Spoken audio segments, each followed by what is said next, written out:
क्या ऐसा भी होता है कि जब आप इतने सारे लोगों को सकारात्मक शक्ति देती हैं तो आप पर भी उसका असर पड़ता है? मैं हमेशा ही कहती हूँ कि मैं स्वयं ऊर्जा का स्रोत नहीं हूँ, बल्कि ईश्वर की दिव्य ऊर्जा का एक माध्यम। कभी आपको ऐसा प्रतीत होता है कि आपकी अपनी ऊर्जा कम हो रही है? सेवा कभी ऊर्जा कम नहीं कर सकती, तो जितना हम देते हैं उतना हमें रिसीव भी होता है। मीना जी, एक बात बताइए, ये आकाशिक रिकॉर्ड क्या होता है? जिसमें हर आत्मा की यात्रा और अनुभव दर्ज होते हैं। और ये रेकी क्या है? रेकी एक ऊर्जा चिकित्सा यानी कि एनर्जी हीलिंग की आध्यात्मिक पद्धति। पास्ट लाइफ रिग्रेशन, ये क्या होता है? ये एक ऐसी तकनीक है जिसमें पिछले जन्मों की यादों को खोलने का प्रयास करते हैं। मीना जी, लोगों के बहुत सारे प्रश्न हैं, तो प्रश्नों की बौछार शुरू हो जाए। नमस्कार, आपका स्वागत है आज के पॉडकास्ट में। पहले बताइए, आप मुझे पहचानते हैं ना? जरूर पहचानते होंगे, पर आज मैं आपकी मुलाकात एक खास शख्सियत से कराने जा रही हूँ। जब दुनिया का कोई रास्ता न दिखे, तब गुरु माँ नीना खन्ना के साथ अपनी अंदरूनी शांति और स्पिरिचुअल हीलिंग की ओर कदम बढ़ाए। जी, जीवन में हर समस्या का समाधान केवल बाहरी दुनिया में नहीं, बल्कि हमारे भीतर भी छिपा होता है। जब मन बेचैन हो, रिश्तों में तनाव हो, आत्मविश्वास डगमगा जाए या जीवन की दिशा समझ ना आए, तब आध्यात्मिक मार्गदर्शन एक नई रोशनी बनकर सामने आता है। गुरु माँ नीना खन्ना के सानिध्य में ध्यान, सकारात्मक ऊर्जा और आध्यात्मिक मार्गदर्शन के माध्यम से अपने मन को शांत करें, नकारात्मक विचारों से मुक्त हो और अपने जीवन में नई आशा, विश्वास और संतुलन का अनुभव करें। अपने भीतर की दिव्य शक्ति को पहचानें, सकारात्मक सोच को अपनाएं और प्रेम, शांति तथा आत्मविश्वास से भरे नए जीवन की शुरुआत करें। जब मन शांत होता है, तब हर कठिन रास्ता भी आसान दिखाई देने लगता है। लगातार शूटिंग, लंबे घंटे, कैमरों की दुनिया, जिम्मेदारियां और काम का तनाव कई बार मन को पूरी तरह थका देता है। ऐसे मुश्किल समय में जब मैं खुद को भावनात्मक रूप से थका हुआ महसूस करती हूँ या जीवन में शांति की तलाश होती है, तब मैं गुरु माँ नीना खन्ना जी के पास जाती हूँ। उन्होंने मुझे ये एहसास कराया कि असली ताकत हमारे भीतर होती है। उनकी हीलिंग और आशीर्वाद ने मुझे कई बार मानसिक शांति, आत्मविश्वास और नई ऊर्जा दी है। आज भी जब काम का तनाव बढ़ जाता है, मन बेचैन हो जाता है या जीवन में संतुलन की आवश्यकता महसूस होती है, तो मैं गुरु माँ नीना खन्ना जी के मार्गदर्शन से जुड़ती हूँ। मेरे लिए ये केवल एक मुलाकात नहीं, बल्कि आत्म शांति और स्वयं से जुड़ने की एक सुंदर यात्रा रही है। आइए अब आपकी मुलाकात करवाती हूँ दैव्य ऊर्जा से भरपूर, सबको स्वास्थ्य प्रदान करने वाली, अच्छी अच्छी बातें सिखाने वाली और अपने आशीर्वाद देने वाली नीना जी से। तो नीना जी, लोगों के बहुत सारे प्रश्न हैं, तो प्रश्नों की बौछार शुरू हो जाए। नमस्कार विनीता जी, आपका बहुत बहुत स्वागत और सभी दर्शकों का बहुत बहुत स्वागत करती हूँ। मैं आपके सभी प्रश्नों के उत्तर देने के लिए तैयार हूँ। मैम, एक बात बताइए, क्या ऐसा भी होता है कि जब आप इतने सारे लोगों को सकारात्मक शक्ति देती हैं तो आप पर भी उसका असर पड़ता है? विनीता जी, आपका प्रश्न बहुत अच्छा है। मैं हमेशा ही कहती हूँ कि मैं स्वयं ऊर्जा का स्रोत नहीं हूँ, बल्कि ईश्वर की दिव्य ऊर्जा का एक माध्यम हूँ, एक मीडियम हूँ। इसीलिए मैं जब भी हीलिंग करती हूँ, मेरा पूरा ध्यान और विश्वास उस परम शक्ति से जुड़ा रहता है। यही कारण है कि लोगों की सहायता करते हुए मुझे थकान से ज्यादा संतुष्टि और सकारात्मक ऊर्जा का अनुभव होता है। जैसे आपने बताया कि ऊर्जा का अनुभव होता है, तो कभी कभी ऐसे भी होता है कि वो शक्ति आपको बहुत सरप्लस उसमें मिल रही है और क्वांटिटी में मिल रही है, तो आप उससे थक गई हो या आपको मानसिक या शारीरिक थकान महसूस हो रही हो? बिल्कुल, मैं भी एक सामान्य इंसान हूँ। लगातार काम, लोगों से मिलना और उनकी बातें सुनना शारीरिक थकान ला सकता है, लेकिन मानसिक और आध्यात्मिक संतुलन बनाए रखने के लिए मैं नियमित रूप से ध्यान, प्रार्थना और स्वयं की हीलिंग करती हूँ। यही मेरी ऊर्जा को फिर से संतुलित यानी कि बैलेंस कर देता है। हमें ब्रह्मांड से हर समय पल प्रतिपल ऊर्जा रिसीव होती है और उससे मुझे आगे लोगों को सेवा करने की, उनको हील करने की प्रेरणा मिलती है। बहुत अच्छा। और जब आप इतने सारे लोगों की मदद करती हैं, तो कभी आपको ऐसा प्रतीत होता है कि आपकी अपनी ऊर्जा कम हो रही है? नहीं, क्योंकि सच्ची हीलिंग हमारी व्यक्तिगत ऊर्जा में नहीं होती। जब हम दिव्य ऊर्जा से जुड़े रहते हैं, यानी कि जैसा ब्रह्मांड से हम जुड़े रहते हैं, तो जितना हम देते हैं उतना हमें रिसीव भी होता है। सेवा कभी ऊर्जा कम नहीं कर सकती, बल्कि वो भावना और साधना के साथ की गई सेवा हमारी चेतना और आंतरिक शक्ति को और अधिक बढ़ाती है। ओके।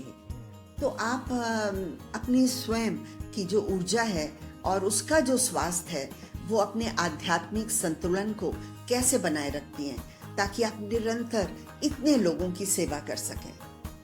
इसके लिए अनुशासित होना बहुत जरूरी है। आपका जीवन जितना अनुशासित होगा, उतना ही आप प्रतिदिन ध्यान, प्रार्थना, आत्मचिंतन और रेखी साधना के लिए समय निकाल सकते हैं। जैसा कि मैं सुबह उठते ही ब्रह्म मुहूर्त में 4 बजे उठकर साधना करती हूँ, फिर प्रकृति के साथ समय बिताती हूँ, खुद को सकारात्मक रखती हूँ और ईश्वर के प्रति हमेशा कृतज्ञ रहती हूँ। मेरी दिनचर्या ऐसी है कि जिसमें हर समय मुझे ऊर्जा मिलती रहती है और वो मैं पहले को स्वयं से ज़्यादा संतुलित कर सकती हूँ और वही संतुलित ऊर्जा मैं दूसरों के जीवन में देती रहती हूँ, उन पे हीलिंग करती रहती हूँ, जिससे कि उनका जीवन भी बहुत सकारात्मक और संतुलित हो जाता है। लोग ऊर्जा से भर जाते हैं, उनके जीवन में खुशियाँ लौट आती हैं। मीना जी, एक बात बताइए, ये आकाशिक रिकॉर्ड क्या होता है? आध्यात्मिक मान्यता के अनुसार ये एक ऐसा सार्वभौमिक रिकॉर्ड माना जाता है जिसमें हर आत्मा की यात्रा और अनुभव दर्ज होते हैं। इसका वैज्ञानिक प्रमाण तो नहीं है, लेकिन इसको ज्ञानी लोग या जिन्होंने ध्यान से अपनी शक्तियों को अर्जित किया है, वो इसको देखकर उसका अंदाज़ा लगा सकते हैं और आपके जीवन में क्या घटित हो रहा है या हो चुका है और आने वाले समय में आपको किन मुश्किलों का सामना करना पड़ सकता है, उसका अंदाज़ा लगाया जा सकता है। और ये पास्ट लाइफ रिग्रेशन, ये क्या होता है? एक ऐसी तकनीक है जिसमें गहरी रिलैक्सेशन या हिप्नोसिस के माध्यम से हम पिछले जन्मों की यादों को खोलने का प्रयास करते हैं। इनके लिए प्रामाणिक दावे तो नहीं किए जा सकते, लेकिन कई हद तक मैंने लोगों को जब पास्ट लाइफ में ले जाकर देखा है और उनकी उन तथ्यों को, उन उत्तरों को उस जगह, उस समय पर जाकर मैच किया है, तो काफ़ी हद तक 70% से ज़्यादा वो मैच करते हैं, जिससे ये प्रमाणित होता है कि पास्ट लाइफ में जाकर देखी हुई चीज़ें सच होती हैं। यहाँ तक कि पिछले 7 जन्मों तक भी हम लोग पीछे जाकर उस व्यक्ति का पुराना जन्म में वो क्या था, क्या कर रहा था, उसको हम देख सकते। डर नहीं लगता? नहीं, डरने की ऐसी कोई बात नहीं है, क्योंकि एक जो प्रैक्टिशनर होता है, जो पास्ट लाइफ थेरेपिस्ट होता है, उसको इतना ज्ञान होता है कि अगर वो आपको पीछे ले जा रहा है तो वो आपस में आपको वापस भी ले आए, इतनी क्षमता उसमें अवश्य होती है। और ये टैरो कार्ड्स, ये सब क्या है? टैरो कार्ड भी कुछ कार्ड्स रहते हैं जिसमें कि टैरो रीडर उनको शफल करके कुछ एक कार्ड्स निकालता है और उन पिक्चर्स को ध्यान में रखते हुए अपनी धार्मिक शक्ति से, अपनी आत्मिक शक्ति से उनके प्रश्नों के उत्तर देता है। और जितने भी कार्ड निकलते हैं, 1 2 3 4 5 6 8 तक लोग निकाल लेते हैं, तो उनको मैच करके वो आपको बता सकता है कि आपके जीवन में ये प्रॉब्लम पिछले टाइम में रही और आने वाले समय में ये प्रॉब्लम हो सकती है। वर्तमान में आप किस मुश्किल का सामना कर रहे हैं और उसको कैसे हील किया जा सकता है। आप कहेंगे कितनी बातें पूछ रही हूँ। और ये रेकी क्या है? रेकी एक ऊर्जा चिकित्सा यानी कि एनर्जी हीलिंग की आध्यात्मिक पद्धति है। कुछ लोगों को इससे आराम और तनाव में कमी महसूस होती है, लेकिन इसके ऊर्जा संबंधी दावों को मजबूती से वैज्ञानिक तौर पे प्रमाणित नहीं किया जा सकता। हालांकि रेकी इन सभी पद्धतियों में सबसे आसान, सिंपल और ज़्यादातर काम करने वाली विधा है। डॉक्टर मिकाबु उसुई जापान के एक वैज्ञानिक थे जिन्होंने इंडिया आकर भगवान बुद्ध के सभी तीर्थ स्थानों पर जाकर इस विद्या को सीखा, पहचाना और वापस जापान जाकर उन्होंने इसको एक डिफरेंट थेरेपी और डिफरेंट नेम से प्रचलित किया, जिसको भारतीयों ने भी बहुत ज़्यादा माना और भारत में इसका प्रचलन रेकी के रूप में बहुत ज़्यादा हुआ। लेकिन मैं ये कहना चाहूँगी कि ये चारों थेरेपी या इसके अलावा भी कोई थेरेपी अगर है, क्वांटम फिजिक्स हो गई जैसे, या आप पास्ट लाइफ की बात करते हैं, या हम और टैरो रीडर या एस्ट्रोलॉजी की बात करते हैं, कुछ भी है, तो सभी विद्याएं कहीं ना कहीं अपने में एक विशेष प्रभाव रखती हैं। और अगर हम परमात्मा को माने या उसकी शक्ति को माने या यूनिवर्स की एनर्जी समझकर इसको अपने सामने लाएं और इसको सही ढंग से प्रयोग करें, तो ये डेफिनेटली हमें गाइडेंस भी देती है, आराम भी पहुंचाती है, हमारी बीमारियां, हमारे मानसिक तनाव और हमारे कई तरह के तनावों को भी ठीक करती है। तो मेरा तो ये मानना है कि जो व्यक्ति जितना आध्यात्मिक होगा, जितना ज्ञान होगा और जितनी तीव्रता से वो अध्यात्म के क्षेत्र में प्रगति कर रहा होगा, वो इन सब चीज़ों को जान सकता है। जैसे कि ऑरा देख करके ही हम बहुत लोगों के बारे में बता सकते हैं कि इस व्यक्ति का ऑरा कैसा है, इसका बातचीत करने का ढंग कैसा है, वो किसी से खुश हो रहा है या ना खुश है। इसी प्रकार की कई चीज़ों का अंदाज़ा हम ऑरा देख करके ही लगा लेते हैं। इन सभी विधियाँ, ये चारों प्रश्न जो आपने मुझसे किए, मैं समझती हूँ कहीं ना कहीं आपस में इनका कनेक्शन अवश्य है, क्योंकि ये सब अध्यात्म से जुड़ी हुई चीज़ें हैं। और जैसे जैसे व्यक्ति आध्यात्मिक होता जाता है, इसकी रेगुलर प्रैक्टिस करता है, आप उसके चेहरे पे एक आभा देख सकती हैं, एक खुशी देख सकती हैं, और वैसे वैसे उसका ज्ञान बढ़ता जाता है। इसके लिए गुरुओं के सानिध्य में रहना, धर्म को मानना, अच्छे काम करना, लोगों की सेवा करना, गरीबों की मदद करना, इस प्रकार से जितने भी अच्छे काम हम लोग कर सकें वो हमें करने चाहिए। क्योंकि पहले भी ये पुराने ज़माने की कहावत है, जैसा कर्म करोगे वैसा फल मिलेगा। तो इसलिए हमारे कर्म अगर अच्छे हों, हम आध्यात्मिक हों और इन सभी दिशाओं में कार्य करें, तो हमारा जीवन बहुत सुंदर बन सकता है। एक आखिरी सवाल, तो इन चारों में सबसे बड़ा अंतर क्या है? जैसा कि मैंने कहा कि जिस तरह ये हम धार्मिक तौर पे अलग अलग मूर्तियों की पूजा करते हैं, ये सारी की सारी चारों थेरेपीज और इसके अलावा भी बहुत सारी थेरेपीज हैं जो हम लोगों के ऊपर काम करती हैं। ये बहुत सारे आध्यात्मिक लोग तरह तरह के नाम से और तरह तरह की प्रैक्टिस करके अलग अलग विधियों से इसको करते हैं। तो मेरा ये मानना है कि सब एक दूसरे से कनेक्टेड हैं, जुड़ी हुई हैं, और यहाँ तक कि पूरे ब्रह्मांड में भी हम इंसान और ये दिव्य ऊर्जा शक्ति सब आपस में जुड़े हुए हैं। अगर हम आंख बंद करके जब हीलिंग करते हैं तो हमें लगता है कि सिर्फ एक एनर्जी है, हमारा शरीर, रूप, रंग, नाम हमें कुछ भी याद नहीं रहता, और हम फील करते हैं कि वो एक सुनहरा प्रकाश एक गैदरिंग के रूप में मिलकर एक इकट्ठे गहरे के रूप में हमारे सामने आ गया है। आपने भी लास्ट टाइम एक्सपीरियंस किया और आज मुझे ये सुनकर बहुत हैरानी हुई कि आप पहले मुझे नीना खन्ना के नाम से बुलाती थी और इस हीलिंग सेशन के बाद, अट्यूनमेंट के बाद आपने मुझे गुरु माँ कहना शुरू कर दिया। तो ये गुरु माँ कहने या कहलवाने का पर्पस नहीं है, ये अंदर से जब आप जुड़ जाते हैं किसी भी ऐसी शक्ति के साथ तो स्वयं ही आप उस व्यक्ति के प्रति प्रेम सम्मान की भावना से भर जाते हैं। उससे कोई फर्क नहीं पड़ता कि कौन दे रहा है कौन ले रहा है।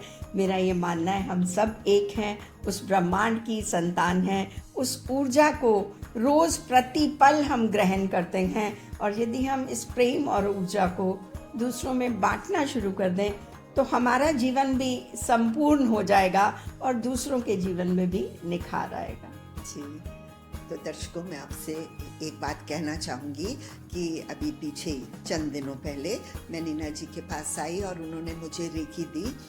मैं थोड़ी देर के लिए कहाँ खो गई, किस ब्रह्मांड में कहिए ये कहाँ खो गई मुझे नहीं मालूम।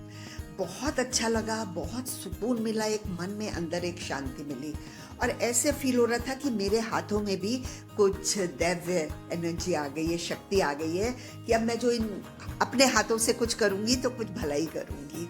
तो जब उन्होंने कहा आंखें खोलो, मैंने आंखें खोली तो उन्होंने पूछा क्या हुआ। मैंने कहा सबसे पहले तो मैं आपको आज बता तो सकती नहीं, वो एक्सपीरियंस शब्दों में नहीं बांध सकती उस एक्सपीरियंस को। सिर्फ इतना कहूँगी कि मैं आपको पहले नीना जी करती रहती थी, आज दिल से तहे दिल से आपको नीना माँ कहूँगी। बहुत अच्छा लगा था। आप सबसे यही है कि एक बार इस एनर्जी को महसूस कीजिए।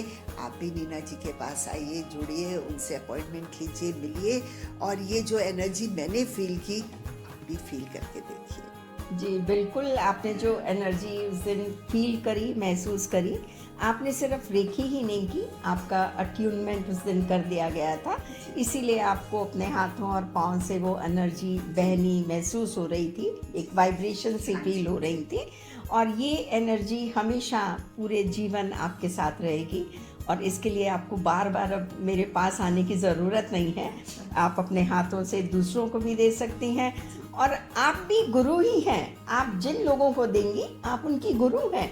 गुरु क्यों लोग कहते हैं? जब उनको गुरु से कुछ मिलता है।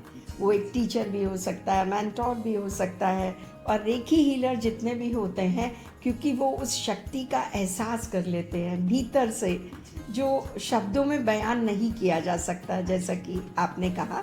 तो वो उस व्यक्ति के साथ भी जुड़ जाते हैं जिसके द्वारा या जिसके माध्यम से उसको ये अट्यूनमेंट मिला हो। आप ऐसे मत कहिए कि मैं अब आपके पास नहीं आ सकती। ये तो एक बहाना रहेगा कि आपके पास आऊँ, आपका आशीर्वाद लूँ और बस। जी अवश्य, आप कभी भी आएँ, जब चाहें आप मेरे पास आएँ। पर ये मैंने इसलिए कहा कि मैं 6 मंथ्स इंडिया में रहती हूँ, 6 मंथ्स ऑस्ट्रेलिया चली जाती हूँ। ऑस्ट्रेलिया में तो फिर आमने सामने मिलना नहीं होता, पर हम लोग वीडियो कॉल पे या जूम मीटिंग में कभी मिल सकते हैं।